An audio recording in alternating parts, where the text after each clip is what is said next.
Is it wrong to consume or even profit from making true crime content that essentially capitalizes on horrific real-life trauma and events? We are nervously excited to dive into this potentially contentious topic on today's episode of Borderline Inappropriate. Hello, everyone. Thank you for tuning in. I am Aria.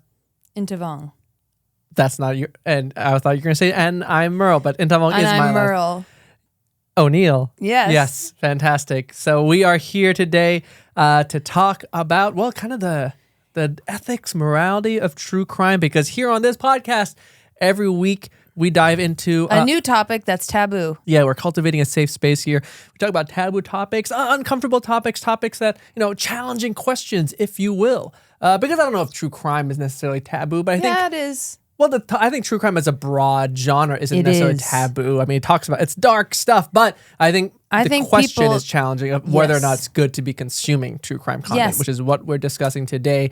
And we have an expert in the building. I'm going to say that we can flex on this a little bit, both of us, because not only are you a huge true crime junkie, or you were at least. Yeah, I was. I was consistently making true crime content. Like, I've covered over maybe 100 true crime cases. Gruesome cases, like very really upsetting gruesome cases that I couldn't even listen to. Yeah, for like my own YouTube channel as well as the BuzzFeed Unsolved network. So yeah, this is definitely a field I feel like we're quite qualified to speak on. Listener creator, yeah, exactly. And when it comes to if we talk about the ethics of veganism, we'll switch it around. How about the ethics of omnivorism? Carnivore? Omnivorism, yeah, sure. I think there are still studies to be made about whether or not... Veganism is a good topic. It's taboo. Veganism is taboo. Vegans. And, yes, and also... I mean, this again, we'll dive into this another time, but there are some like veganism... Imperfect vegan. Yeah, well that, but also like veganism is also, at times it can be culturally insensitive. Totally. Mm-hmm. And whitewashed. Yeah, absolutely. And classist. Exactly. But hey, stay tuned. Another episode, but today we are discussing true crime. Why is true crime taboo? Okay, so maybe true crime itself isn't per se taboo. Like maybe, for example, I think a lot of people, I used to do this all the time. I'd ask people what podcast they're listening to, and as soon as they mentioned a true crime podcast, I was pumped because I was like, oh, me too. We can connect on this. So I don't think it's like if people bring up that they watch true crime documentaries or true crime podcast, it's like, ooh.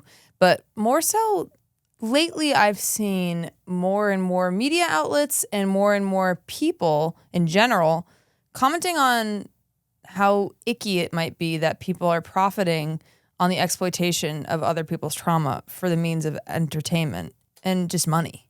Yeah. I think it's starting to become a little more talked about.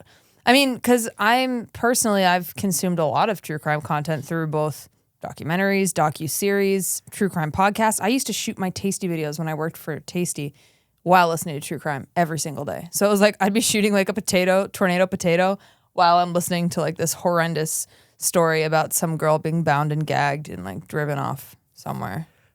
I'm sorry, but what's a tornado potato?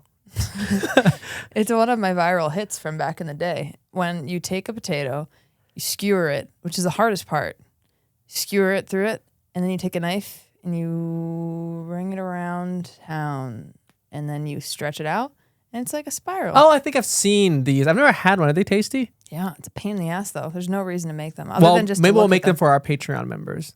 A little bonus. Send them to them? No.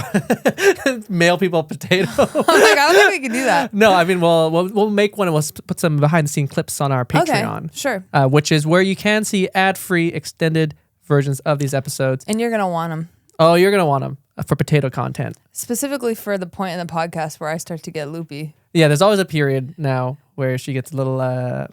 Yeah, loopy is the word. It's fun. Aria will either enjoy it or he'll get really frustrated with it. And you get to see that.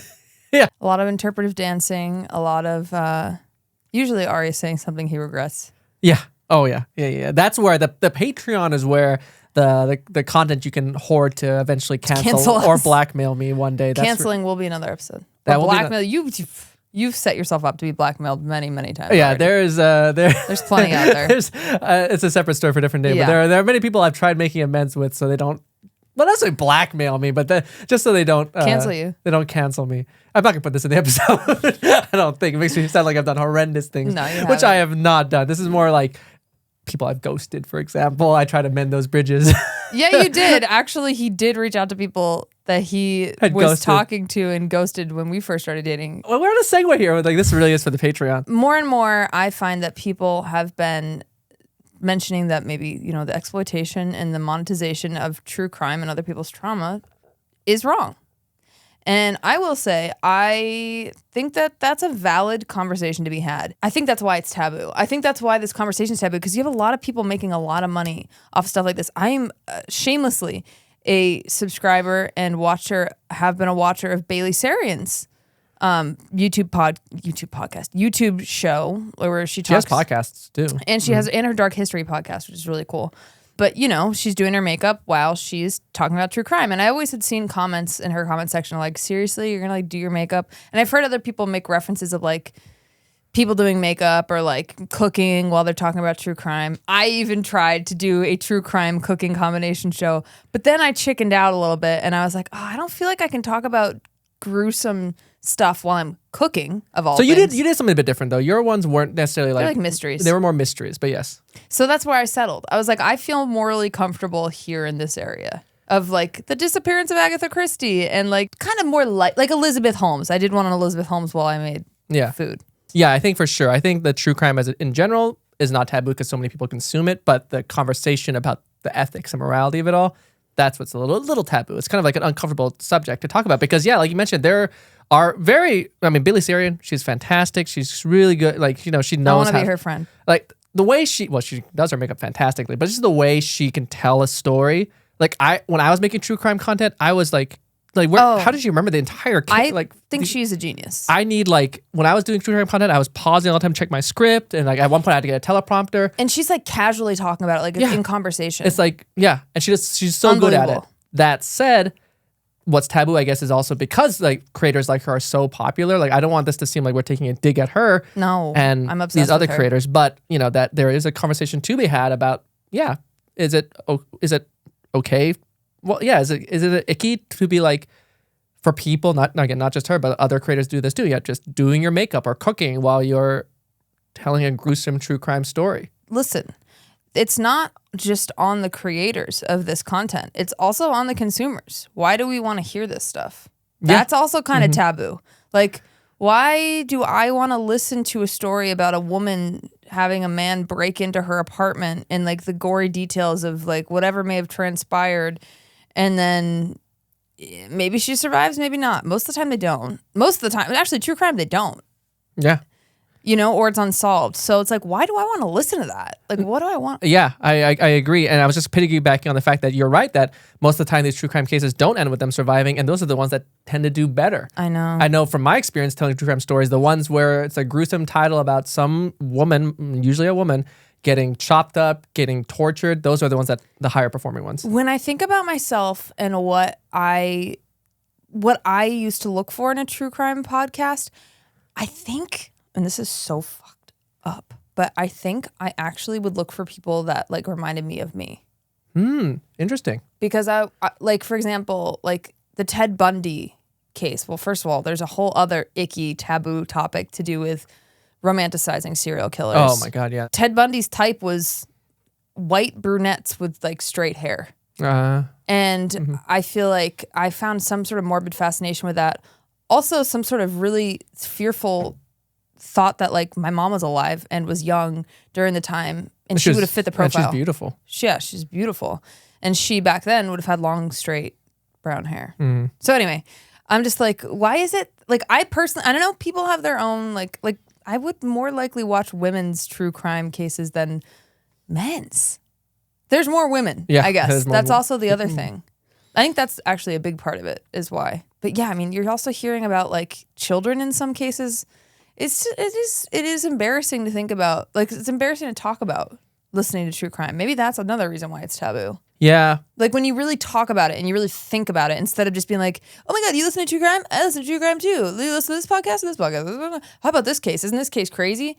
But then when you like really have to think about why it's kind of fucked up, it doesn't feel great. And to be completely honest with you, when I kind of experienced my own form of true crime, not true crime, but missing adjacent, people. Yeah. Like when my stepdad went missing last year, I was faced with the question of like, well, first of all, I wanted to get the word out any way I could. So I started thinking about how maybe true crime I'd find more acceptable and less taboo if it was like missing people. Because it's like you're actually at least getting the word out there. It's not a case where we've heard this 1,000 times. We've heard this poor detailed description of how this woman was like attacked, you know, over and over again. There's nothing that can change about it. At least if you're talking about a case that's ongoing or open or has some sort of cultural significance, some sort of ism attached to it that can open a larger discussion than or prejudice or hate crime, then maybe it's more worth it. But having been close to it myself, when my stepdad went missing, like I had to talk to a reporter and kind of give them my story. But I was like,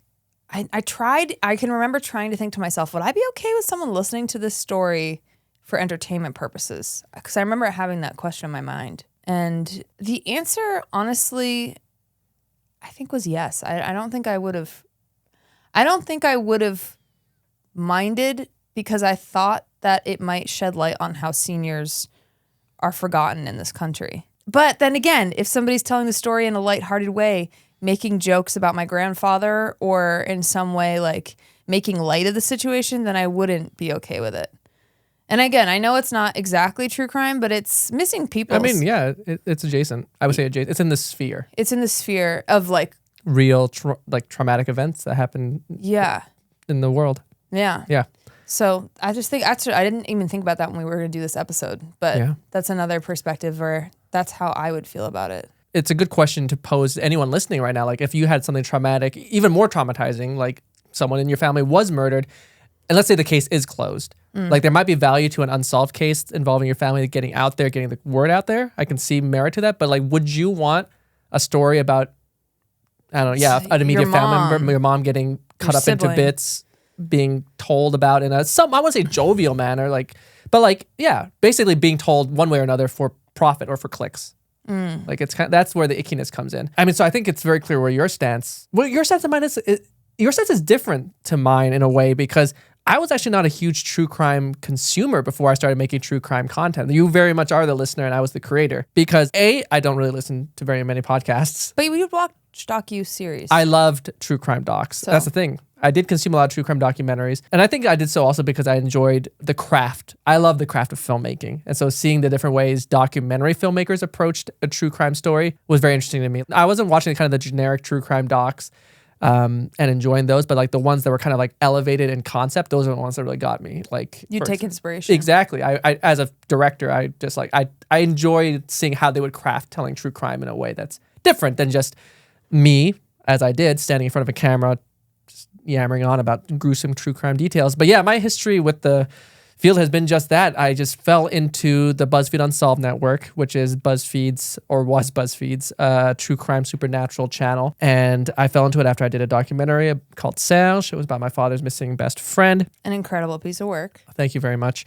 And that introduced me to the BuzzFeed Unsolved network audience because that's where the documentary lived.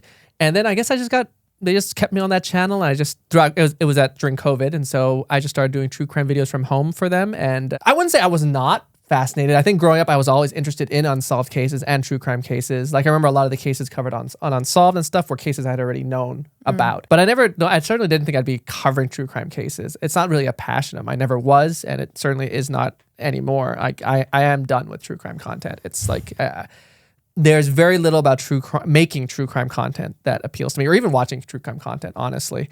We went through a phase where we were listening to it a lot. Yes, on like long drives. Yeah. There were some true crime podcasts we enjoyed listening to, but then we just stopped entirely. Yeah. I have to think that what happened with Bob might have had an impact on me. Bob being my stepdad. Her stepdad. But also I think I just got tired of it. It made me feel sad. Like it made me feel bad. I started questioning why I was listening to it personally. I mean, I'm not judging, but yeah. I know for some people they describe it as a comfort, which I don't deny that it's a comfort for people. It used to be for me. I'm always curious what made it comforting.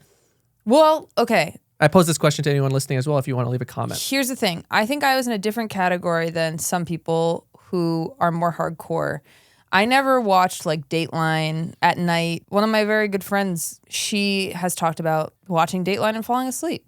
And that was actually something we bonded over when we first started spending time together. But I never could do that. I would get too scared. For me, I think the comfort was in the podcast I was listening to at the time. I was listening to My Favorite Murder, which people had a problem with the title of that podcast alone. But it was Karen Kilgariff and Georgia Hardstark, and they Are they no longer doing the podcast? Oh, it is probably sorry. still. I haven't listened to it in a really long time, but they would talk, and their friendship was like palpable in the episodes. And so, like, listening to them talk and cover it, I kind of felt like I was hanging out with them. So I wasn't really listening to the like straight up case file, just like hardcore stuff. But I also really liked the podcasts that would like cover one case over several episodes. And it was like an ongoing Like a serialized investigation. one. Like Those I liked because those were usually unsolved, and it was kind of like, oh my God, are they actually going to discover something? They were usually unsolved cases, so it was always kind of like, oh my God, are they going to discover something new? And sometimes they did. So that was really cool. You know, they're not just reciting the same old Wikipedia, like. Exactly. And I'll go into one of my points later, but go on. So that's how it was comforting to me, is like, I felt like I was either hanging out with the hosts or I was kind of along for the journey, and maybe they were going to discover something new. So I wasn't as hardcore. I couldn't like fall asleep to it ever. Like even with the My Favorite Murder, like lighter stuff, I guess. That's a really good point you mentioned about how you are more connected to the hosts and their relationship, their camaraderie. That was the comfort, which makes a lot of sense actually.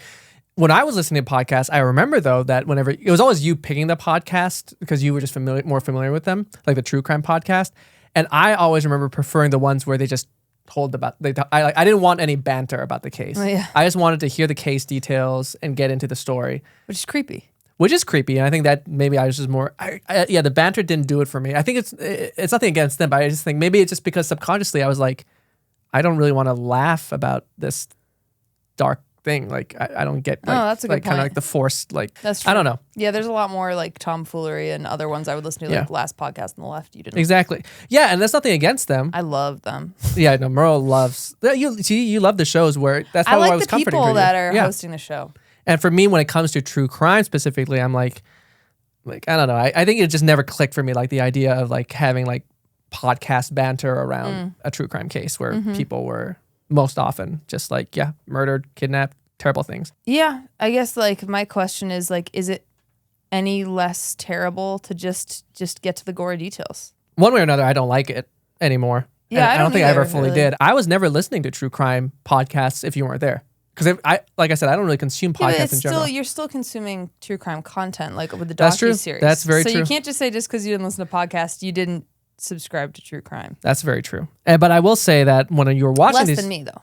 oh, for sure, significantly less. But you're right. I loved true. I mean, like there's some. Don't fuck with cats. Don't fuck with cats. But even like I'd even say like there are even more like just cinematically speaking, like really engrossing true crime docs. Casting Jean Bonnet was like a really fascinating take on a true crime doc, which I found really interesting. I'll Be Gone in the Dark was a great docuseries. Oh, like wow, I really yeah. appreciated the storytelling aspects of it. But you know what's interesting about those docs is like they don't really lean on the banter. It's just like it's more. No, it's like just it's the about the fact. case essentially. Yeah. And it's about, and I'm more engrossed by how they're presenting the case. Right. Because there are a lot of generic true crime docs or episodes on TV and on streaming, but those ones don't really interest me. I want to see the ones that are made by filmmakers who have a really unique take on the genre, if you will. You know? Totally. But I guess, going back to my experience in it, like, and my thoughts on it, after I started making true crime videos for BuzzFeed and starting like 2021, I guess, it was like, I've lost count of how many I made for both them and my own personal YouTube channel and my live streams. Like I went in on the true crime thing, and I think partially because there was an audience there for it. And so clearly people were consuming that content of mine. And obviously as at the time when I was in the creator mindset, I'm like, okay, well that's what they want. That's what I'll give them. But I was never really that passionate about it. To your credit, you tended to do something different than a lot of other creators, and you focused on minority victims and cases that weren't talked about as much. So that was your own little impact, I feel like. I do appreciate you recognizing that. And that was definitely a conscious choice. If you weren't watching my content at the time or aren't familiar with it, I was doing both true crime live streams on my Twitch, and of course both of our Twitch are linked in the description. Oh yeah, check us out. Check us out. We don't stream too often, but every now and then we'll pop on. But yes, I would do true crime breakdowns on Twitch where I would basically every week cover a true crime case. I was being intentional with my selection of cases in trying to find cases from around the world. At the very least, I thought if I'm going to do true crime, let's not cover the same whitewashed ones from Western cases. Like a lot of mine were from Asia, being Asian myself. Yeah. But even then I did some from Africa, South America. And so that was like my little, like you said, impact on it. But even then, for the most part, it's like, I don't know, like when I'm covering cases like the Hello Kitty murder or Junko Furuta, you know, which are these gnarly doesn't even begin to describe it, like these horrific cases. I couldn't even finish them. Like, regardless of where the case is from, be it Asia, be it, you know, the US, like it's still not fun to talk about. I do have a little, if I'm being completely honest, little bit of judgment toward being able to listen to that. There was one you were talking about, the woman who was tortured for like 50 days or something. 44 days, that would be Junko Furuta, yeah. Oh my God. I started it because I saw it on TikTok and I was like, oh, it's Aria. I should watch this. And you started describing the things that were done to her. And I was like, whoa, like, what is anybody benefiting from listening to this? Yeah. Like, how is just like it was messing with my mind. It was like messing with my psyche and like I felt unwell. And I'm not, I mean, you know, there's people that watch torture porn. There's people that watch like in movies, like gory is like fun. Which I don't have that. But I don't think that means they're serial killers. I just genuinely could not fathom how that was enjoyable. It just hit a different point. But hey, it's not, I don't know if there's any right to be like, that's too far, but I will listen to this true crime story about this like woman being assaulted. This is why it's a very interesting topic that to cover, because I think there are interesting nuances. And everyone has different, like even, I remember I even asked my YouTube community once on the community tab, asking them, and I kind of like, I don't know, as I say this, I feel icky saying it. But I remember just for engagement, I was told to use the community tab more. And so we posted this question, which was, oh, what type of true crime case do you prefer? Like, do you prefer murders, kidnap? But it's like, icky, but also to that point, like even the genre itself has so many subgenres. And so it's like, so let's just put ourselves out there and discuss what our subgenre was. I mean, for me... Well, I guess I already did. I said people that looked like me. Yeah, I think for me, I was drawn... Yeah. The stories, if I'm being honest, the ones that did fascinate me were always things involving a supernatural or ritualistic aspect. You know, I don't know if it's because I have some experience in the religious space. I was once a Buddhist monk for just a few weeks. But, you know... I don't know. I think like ritual, like illicit killings are interesting to me, or were interesting, because it's interesting how people attribute like a religion or some witchcraft to as a reason for murder. Because normally murder is like what? It's usually passion, money. Like they're very set like motives for murder.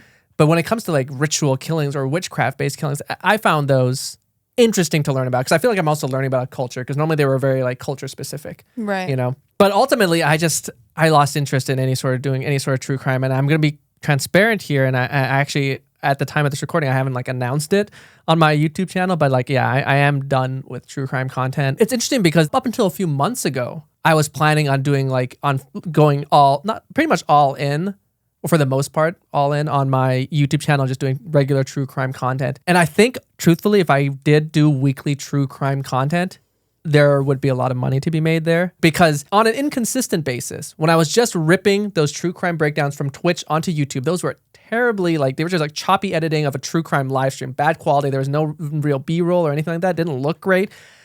Those ones were getting so many views, and which was frustrating to me, because the videos then I was putting more in, like the ones that were more passionate about, that weren't that travel to other countries. When I did travel content, like dark travel content, those ones like paled in comparison as far as views. And I was getting sponsorship deals for like the inconsistent true crime videos I was doing. So if I really did like weekly true crime content, I feel like I'd be making a lot more money.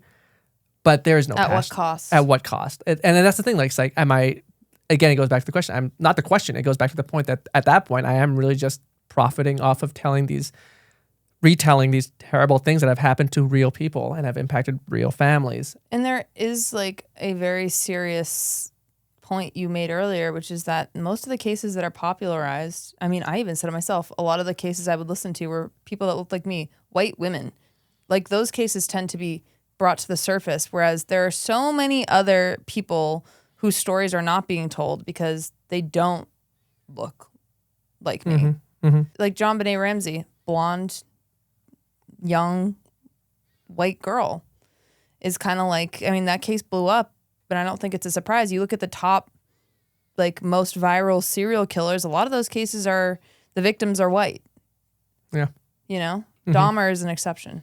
And that's why it's like, I didn't, and I don't want to be a part of that cycle Right. Like, why does it have to be a white woman for it to matter? Yeah.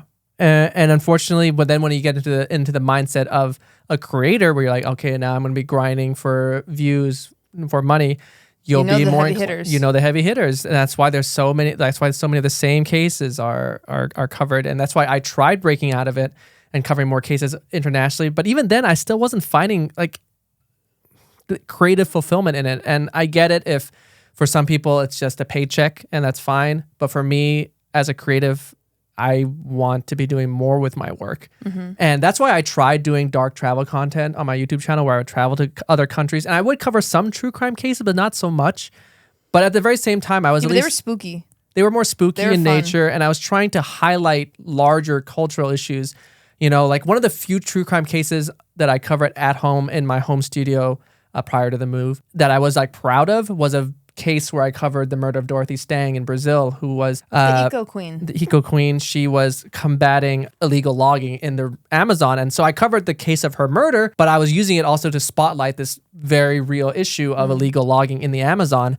And the video didn't do that great. That made me so mad. I mean, at the end of the day, it's like, it's fine. I know, but I liked that you were taking like a stance. But then to our point, right? Like the ones that I actually have takeaways that have more impact, or I want to have more impact, those are the ones that are not going to be quite as viral. People don't care about this 80-year-old woman getting murdered in the Amazon. And people don't give a shit about deforestation. Yeah. And so some people do. Yeah. And so there's I mean, of course one could argue then, you know, I just need to keep plugging away at it. But ultimately it's like it's still within that same like issue of like I'm just not motivated when it comes to true crime content. And that's why I am, like I said, I just in general, it's not even just about true crime content. I think like at this point in my career, I really want to focus on directing, producing, you know, for film, TV. And so I'm really just, I'm stepping back away from like most online content creation outside of probably this podcast. So this podcast is a really great little outlet for me. I find these episodes where we're not talking about ourselves to be much more fun. Yeah, for sure. And I think there's going to be a lot more in the future where we're not talking so much about our relationship. But I think here, once again, we were able to really speak Bring to the our issue, perspective, which is really helpful, I guess. This is cool that we each have such a different position in this situation. Yeah. So is it taboo? Like, is it right? Is it wrong? I mean, what do we think? I mean, if I'm being completely...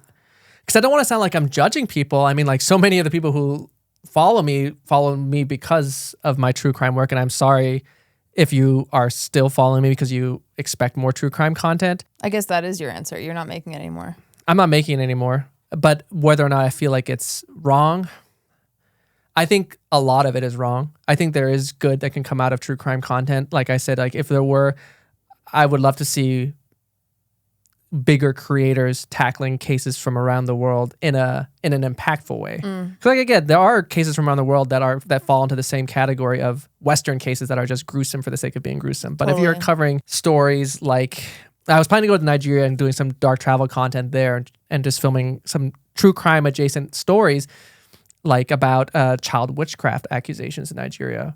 Which has such a horrific impact on, children in Nigeria and beyond.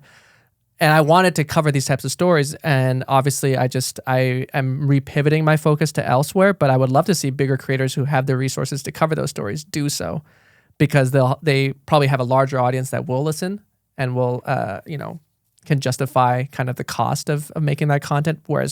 Because I couldn't, that's why I stopped doing the travel content temporarily, just because the costs were just abhorrently I wasn't even close to making money. I was bleeding money. Like if it was like breaking even, that would have been fine. I would have kept doing it, but I wasn't breaking even, and it's a shame. You gave it a try. Essentially, yes. True crime, I think for the most part, yeah, I think it's a little icky.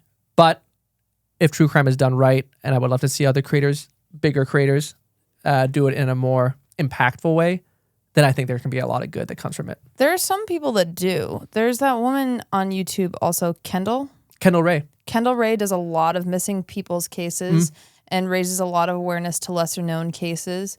I think that's great to see like that her influence is actually being used in a productive way. And I think from my perspective of having experienced some form of true crime in my own way, I think my stance on it boils down to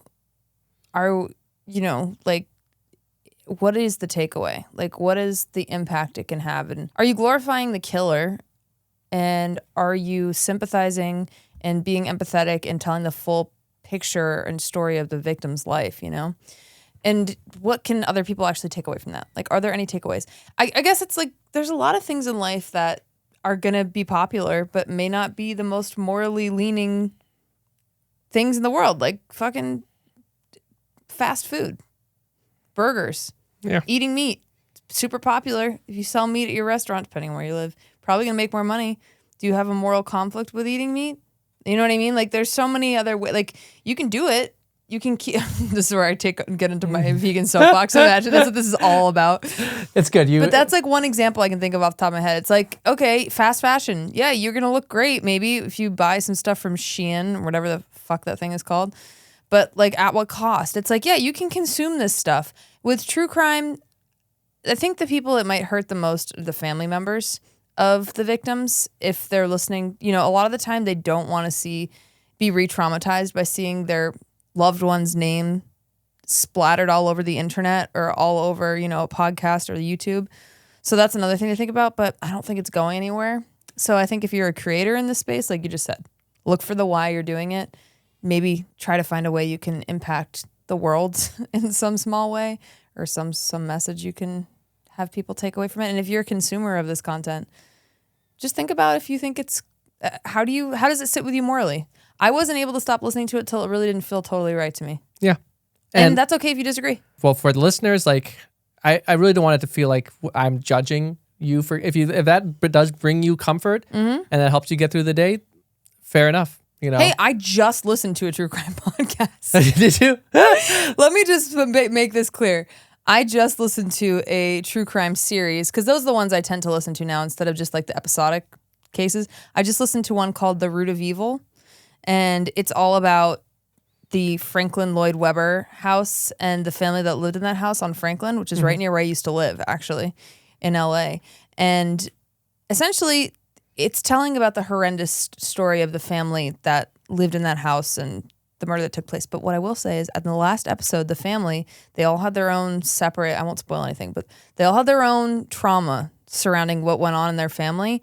But they did come together and they did say having a space to talk about what happened to us makes us feel empowered. The fact that we can have anybody hear our story when we felt like for years that nobody heard our story, it actually heals us. So I was like, okay, this feels different because they're the ones telling the story. Yeah, this happened to them. They have control over their own story. They have the ability to decide if they want their story made public. If they're airing their own dirty laundry, so to say, as far as their family goes, right. It's their right. They should be able to do it. So I didn't feel icky about that.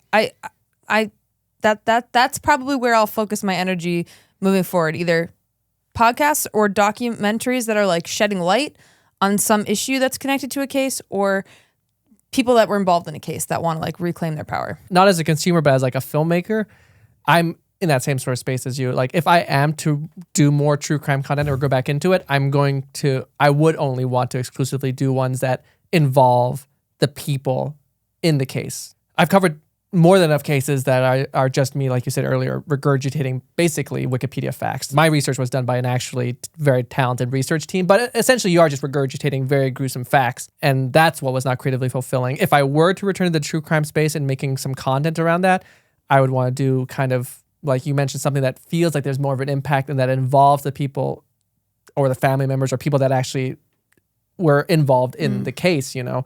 Because then it feels like you're getting consent to cover that story or to help them bring light to this case. I'm not saying I'm not proud of all the true crime cases I covered. There were some where I really directly worked with victims of those cases. I remember a case that I covered for the Unsolved Network where I was in Boston and I was working with Mary Franklin, who spoke about her husband's unsolved homicide. And there's a case where I worked with a young woman in Australia who was the victim of hypnosis abuse. Those videos where I was directly working with victims to get their stories out into the world, those ones I'm so proud of. But unfortunately, just the majority of the cases that I did cover and the ones that BuzzFeed wanted or the ones that just did well were the ones where I'm just saying, this happened, this person was kidnapped, this person was murdered, this person was chopped up. This is how the killer was caught. This is how the killer wasn't caught. This is when it went to trial. This is their sentencing. It's just, not only is it creatively unfulfilling, but it's also just like, man, it's just a vibe killer. Yeah. It's like That eats away at you after a while. Yeah, for sure. And so I don't know. I mean, I think I really don't want us to sound like we're saying if you make true crime content or if you consume true crime content, you're a bad person. This is totally up to you. This is our own feelings and experiences as someone who's experienced their own sort of true crime situation, also used to listen to it very, very heavily and loves horror movies still to this day. And someone who made true crime content and still tried to find their own niche impact within that world. And why we don't listen to it the same way we used to anymore. But I still think there's room for true crime to evolve. Like maybe creators will start to look at the larger context of the history of these like heavy hitters. Maybe. I mean, maybe it's already kind of tried. I watched the Dahmer documentary and it was interesting and really upsetting and disturbing to see how racism impacted their inability to catch him. There were so many times he should have been caught. But there's a larger cultural issue there that's still relevant, very relevant to this day. So I'm like, there's more in these stories that we can glean from them, than just simply man enters house, man tortures person, man kills person. You know what I mean? Mm-hmm. And I think like Bailey Sarian does do that. I think she does do a really good job of, like, I've watched some of her videos where she'll talk about the larger cultural significance of a case. But anyway. Yeah. It's a tough one. It is a tough one. I mean, literally up until like maybe 3 months ago, I was planning on doing regular true crime content on my own personal YouTube channel, on my TikTok. I think it was 3 months ago, I was uploading weekly true crime TikToks. And I have even still been commissioned to shoot 20 true crime TikToks for the BuzzFeed, for BuzzFeed's true crime TikTok channel too. And so, yeah, like I said, I've really lost count. It's probably over 100 true crime cases at this point that I've covered. And it eats away at you. I think you just got to do what sits right with you. Mm-hmm. I think it's important we have this conversation. I think it's important we don't yuck anyone's yum, although yum feels like the wrong word for true crime.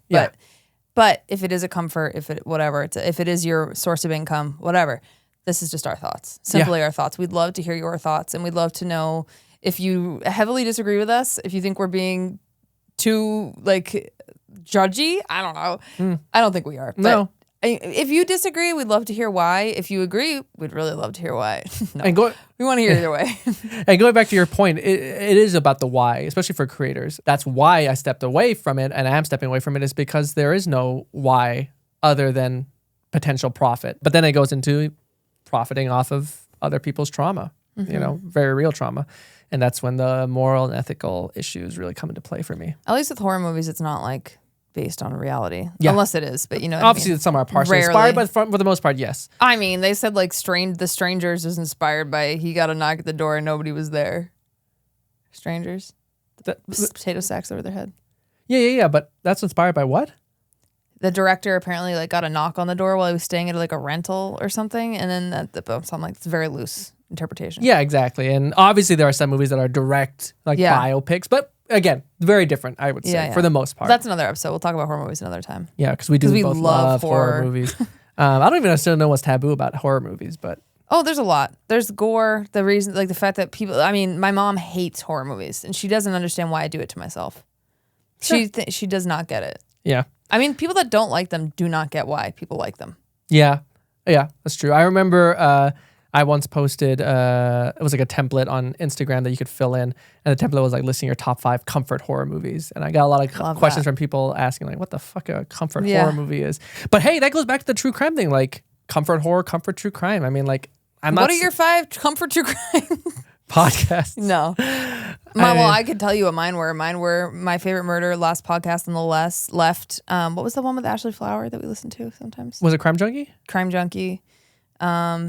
And then that's what they were. And then it spun off into the one that is notable, Finding Cleo. That true crime series talks about how many Indigenous women have gone missing. Yeah. And like there's a shining example of some true crime content for people that want to listen to it with a huge, huge why. And that can make a huge impact because that's an ongoing issue. Like not only are rape statistics for Indigenous women through the roof, but missing people, murder, out of control. So I'm like, okay. These people are doing something. Yeah. Free idea for any creators out there with the resources and audience that want to cover this and make a real impact.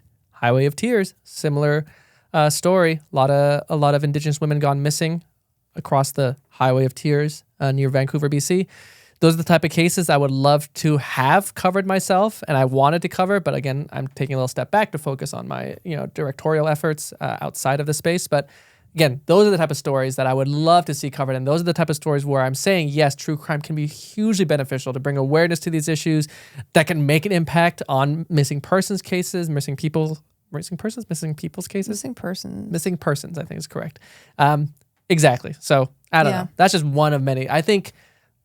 I don't know. I don't know what what the percentage of viewers listening to this are actual true crime creators. I don't know how many people I'm speaking to. Maybe just like one person, maybe half a person. Maybe they want to be. But if you want to be, your why. Just like if I could speak to other true crime creators, having been one, just let's put stuff out into the world that actually makes a real impact if you have the time and the resources to do so. There's something that one of my acting teachers said to me about acting. If you find the why, the how will present itself. So if you really want to try making content of any kind, let's just say, if you have a very strong why that you're really passionate about it, the how will figure itself out. How you accomplish it, how you get successful in it. If you're tied to it, if your heart's in it, then it'll happen. Yeah, that's just a life lesson. Really. It really is. Yeah, your heart has to be in it. This is a good episode. I enjoyed this episode. Merle's announced that this is a good episode, and so you have to agree. You have to leave a review. Yeah, and please. You have to like, comment, subscribe. If not, you're calling Merle a liar. And you don't want to do that? You don't want to do that. You certainly do not want to do that. Do you love how I snuck my vegan agenda in there? Yeah, that was good. I'm going to get roasted for that. It literally was just the first thing that came to my mind. I'm not even joking. It's not like I pre-planned this. But it did fit into the And then context. I brought in fast fashion. Yes, that's very good. Which is its own topic. And that's a good one. And I'm not uncomfortable calling out Shein. Why would you be? They're criminals. Yeah, but why would you feel uncomfortable? Because they reached out to me to collaborate with them. Did they? What did you say? I didn't respond. I'm not doing that. I know. You just didn't respond. You didn't say no. Piss off. Pay your workers a fair wage. I actually considered. I didn't write it. I clicked reply, and I started thinking don't you care about the fucking planet? That's what I wanted to say to them. You should send it. I'm not interested. I could still send it. They just reached out to me a week ago. You don't give a shit about your workers. You don't give a shit about the planet. You are literally a huge part of the reason that our planet is on fire. Yeah. People like you. Well, but it wasn't this one poor woman whose job is to reach out to creators. It's not the fault of the marketing I need to do person. an open letter to the actual corporation, not this one poor woman who's just trying to get through her fucking Thursday.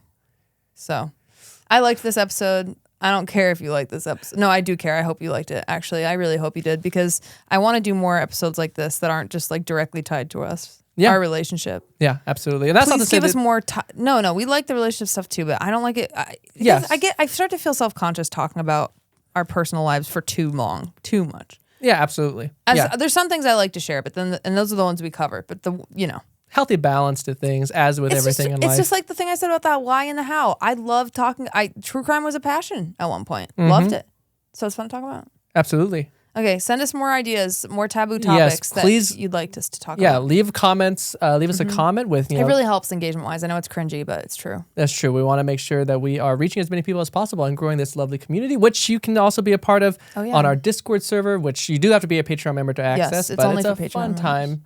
But even if you're not a Patreon member, you can leave a comment down below if you're watching on video form. Leave us a review. Give us ideas for topics, questions you want answered on future episodes, perhaps. First, should we have... How do we... Oh. What in the world? What kind of sentence was that? That's like sometimes Merle wakes me up in the middle of the night because she's sleep talking, and that's the sort of sound that comes out of her mouth. What do we figure out? What are we doing with this consumer? I mean, what are we doing with this podcast? What are we doing with these people writing in? How do we get their questions in? If you're a member of our Patreon, you can leave us comments on our Patreon or on our Discord server with, other topics you like covered. You can directly engage with us there to hear or to tell us more what you'd like to hear about. But either way, Patreon member or not, we're just happy to have you here. Yeah, if you're not a Patreon member, you can also still submit. Please do. It's leave just us a comment that the down Patreon feed will be less clogged. Probably. Yeah. Unless nobody comments on this. Yes. In which case, please leave us a comment. In which case, I'm going to start creating fake email accounts. One of our, I won't name her, one of our former coworkers and one of our dear friends, but a former coworker who used to work with us at BuzzFeed, she would often, especially this is during the BuzzFeed decline too, where people were really like hating on BuzzFeed. She had like alt accounts where she would respond to I know comments. who it Like, is. yeah, she'd be like, she would name herself, like insert name, but it's so great in this video. or she would like defend herself or her friends too. She'd be, if someone was like making a nasty comment, she'd be like, "Oh, go fuck off," or something like that. You've done that? I've done that. Hey, we are honest on this podcast. I did that one time. What was the Actually, comment? I did it a couple times. When I first started being in YouTube videos for BuzzFeed, I had not been in front of the camera, and people were not used to me, and they were not as nice to me. They thought I was just this idiot lady who's stupid. People would be like, "You're stupid."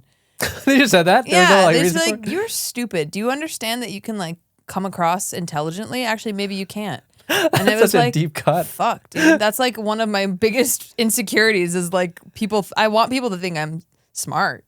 Mm-hmm. Which you are. Thank you. Thank God you said that because I was gonna stew over that for a while. No, I'm just kidding. But no. So basically, eventually, people would like in the beginning be kind of mean. So I created this fake account. There was one video I did that got a lot of hate, and I won't even mention what it is, probably, because then you'll think that every response on that is from me. But it was years ago. But I did a video that I guess struck some nerves. I've done plenty of those, but this was like one of the first ones I ever did. And people were just being mean for the sake of being mean, saying that I'm an idiot and that once again and stuff like that. I would respond to them and say things like, "You must be really sad with yourself. Like you really must not like yourself that you can be so mean to somebody else." Did they ever respond? Oh, I don't think so. I don't think so. I hope they're okay. Yeah, you scolded them. Well, I was trying to think of a way to like not be like you're actually stupid, but also sometimes those kind of comebacks hurt the most. Yeah, exactly. When you can really restrain yourself and give like some cutting words, because it's true. Yeah, that's why it hurts. It's true. It's true. like if you're gonna be mean to other people, you're not doing so hot on yourself. And if anyone ever leaves negative comments on this podcast, if anyone does come to our defense, please do not assume that it's us. Oh my God. But it might be. I haven't done it in years. But it might be. That's all I'm saying. I did it in the beginning. I don't do it anymore. I don't care anymore. I'm so hardened by life on the internet. And you know what? I've never done that just because for me, it's like, especially YouTube, like I already care so little about like critiques in general, unless it's like from someone whose like opinion I really respect in regards to whatever that critique is. Like I don't give if it's like for example, if a famous director critiqued me on my fashion style, I don't give a shit. But if they critique me on like my filmmaking, sure, I'll hear that. But for the most part, if I'm hearing critiques from people in the real world or even people I know, like I won't let it, like I'll take it, but I don't really let it affect my mood. So comments in general on top of that from strangers online, that's nothing to me. It's like, it hurts me still a little bit, but it doesn't hurt me as much as it used to.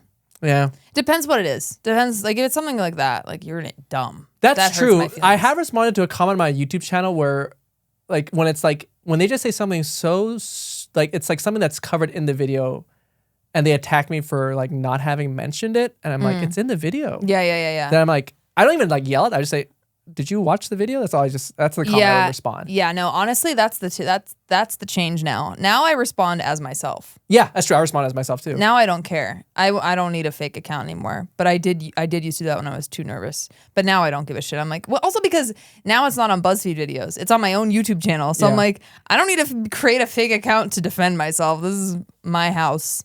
Yeah. Get out if you don't like it. But also now I also think to myself, comment the negative shit. It's good for engagement. Absolutely. So yes, if you want to trash us, please feel free to do so. Yeah. But that'd focus on him. He can handle it. That's true. Yeah. Lay it all No, out. don't actually, because then I'll feel really sad too. Oh, you don't have to, sweetie. It's okay. I would. I'd actually maybe feel worse. Oh. Because I don't believe that it doesn't bother you. I think deep down it hurts. I'm being sincere when I say Well, but part of me will think it's still going to hurt you. Sure. But yeah, I am being sincere when it's a comment from an online stranger. This all came from true crime, by the way. Yeah, someone we're here. But that's it. We're at this point of the episode now where it's just kind of like now. If you're still here, bless you. Bless you. We'll wrap up shortly. We did a wrap up already. I think we were telling people. Yeah. What is this for? For ourselves, I guess. No, this better go somewhere. This will be in the episode. Well, thank you for being here. Thank you for being here. Please do leave us a comment, leave us a review, like, subscribe if you haven't already. Yeah. Check us out on social media. The links are in the description. But you are what, Merle? You are at Merle Shea. Oh yeah, Merle Shea. And I am at Aria Intavong. They'll all be in the description. They'll be in the description. And do connect with us. We do love genuinely We chatting. actually both are good at getting back to people. We want to cultivate a community, though. We appreciate Thank you just all. for even listening to this. Yeah. Thank you for listening to us ramble about true crime. But I think it was a very interesting conversation. And Even if you're using it just to get angry to go to the gym or something. Oh, yeah. Absolutely. Hate listen, you know? Yeah. Have fun. Hopefully not. All right, everyone. Thank you so much, as always, for listening. That's that. See you on the next. See you on the next. Oh, we need outro music, don't we, at some point, too? Yeah, we do. Cool music. We'll figure that out. What genre? I don't like ding, ding, ding, ding, ding. Is that like some strange Middle Eastern twang? No, it sounds like a sitar? You know, like the banjo, like the scene in Bugs Bunny. Like they're all in the cartoon, they're all in the like bayou. Ding, ding, ding, ding, ding. Oh, kind of like in Deliverance. Sure. You've seen Deliverance? Yeah. I showed it to my Squeal, friend. piggy, squeal. I showed it to two friends of mine while they were visiting my mom's, who lives in an 1,100 person town, while we had just taken edibles. Wow, that is a choice. It was a horrible idea. But he is playing it. It's a banjo. Yeah, it is. He's amazingly talented. Yeah. So He's a real person. But I know. He casts real people. Yeah. But the thank you, sweetie. But the instrument you're talking about was a banjo then. Yes. You were saying it. Ding dong ding ding ding ding ding dong. You want a banjo outro? We'll We'll have a banjo outro. No. I want dubstep. Those are two completely different dubstep with a banjo. Sure. If there are any dubstep artists out there that use a banjo and you want to do the outro for us, Oh, that would be awesome. hit us up. Okay. Or any music, actually. I'm into the dubstep banjo, but if not, yes. Yeah, we're open to dubstep anything. banjo would be really set us Opera. apart. Someone- Opera dubstep? I was thinking opera, something operatic, but I guess then they'd be No. over us. No, that doesn't work as well. Dubstep banjo. I want to make that happen. All right, we got to go because I got to go get groceries. Yeah, and I'm going to play some Baldur's Gate. Bye-bye. Bye.